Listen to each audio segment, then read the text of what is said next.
to my channel. Today is gonna be a little cook with me. I have 3 recipes that I want to try doing today. I'm gonna make shrimp po' boys for the first time. Never made those before, so I'm excited. I also want to make another loaf of bread. And hopefully today I'll be able to make some candied pecans.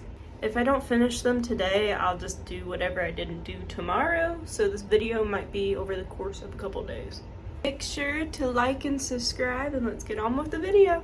In one bowl, you're gonna put a cup of warm water and pour in 2 1/4 of a teaspoon of your yeast.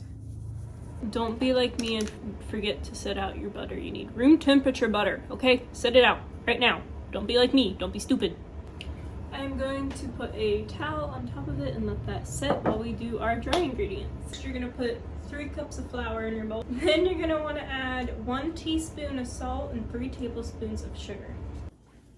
Now you're gonna wanna start putting your wet ingredients in. I'm gonna start off with 1/4 of a cup of milk. Combine 1/4 of a teaspoon of butter. I like to chop them up just because it's a little easier to combine them then. And before you start stirring, you're gonna slowly stir in the yeast water here. Just add little bits at a time. Once everything is combined, you're gonna cover it up and you're gonna let it chill for an hour. I like to put it in the fridge for a half an hour, then I check on it just to make sure it's doing okay, and then I leave it for another half an hour. So I made a loaf last week. Typically a loaf lasts us about 2 weeks. We ate a little extra of this one. We made some extra sandwiches throughout the week.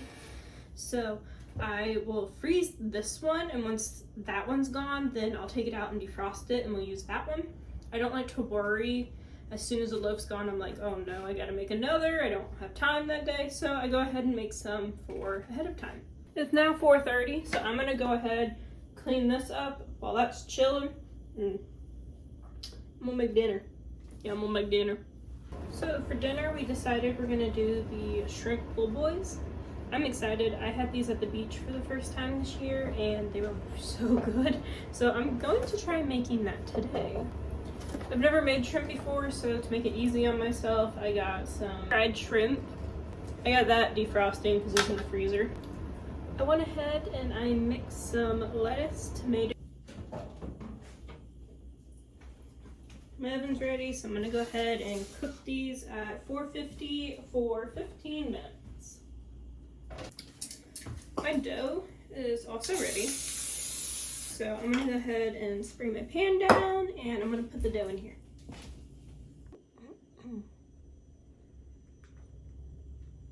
It is the next day, and I completely forgot I was filming last night. Here's the loaf. I forgot to tell Hunter that we still had one in the fridge, so he kind of cut into this one, but I can still freeze this one. But what I forgot to say last night was after an hour putting the dough in your container, cover it back up for about a half an hour and put it back in the fridge. Then you'll take it out and you'll cook it at 350 for about a half an hour to 45 minutes. This is the perfect sandwich bread. I also like to have it in the morning with my breakfast with some butter and peanut butter on it. It tastes absolutely amazing. I am not making a full batch, I'm making half of a batch, so this recipe will only be for half a batch. Double it if you want a whole batch.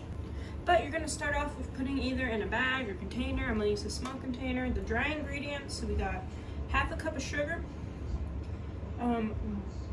half of a tablespoon of ground cinnamon. I'm not a huge cinnamon person, so I don't use much. And then half a teaspoon of salt. So that's all gonna be in your separate container. In a bigger bowl, we're gonna put our wet ingredients in.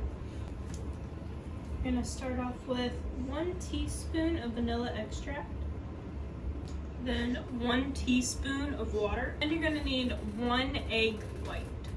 While I finish all that, I'm actually gonna cook the yolk for the cats because I'm not gonna waste it, so the cats love eating it, so it's a little treat for them.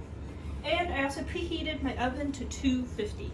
Sorry about that, it cut me off, but I'm gonna go ahead and put my dry ingredients in with my wet ingredients and start mixing.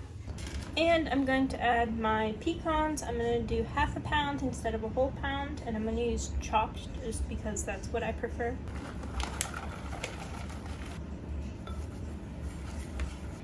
Just look at that. Doesn't that look delicious?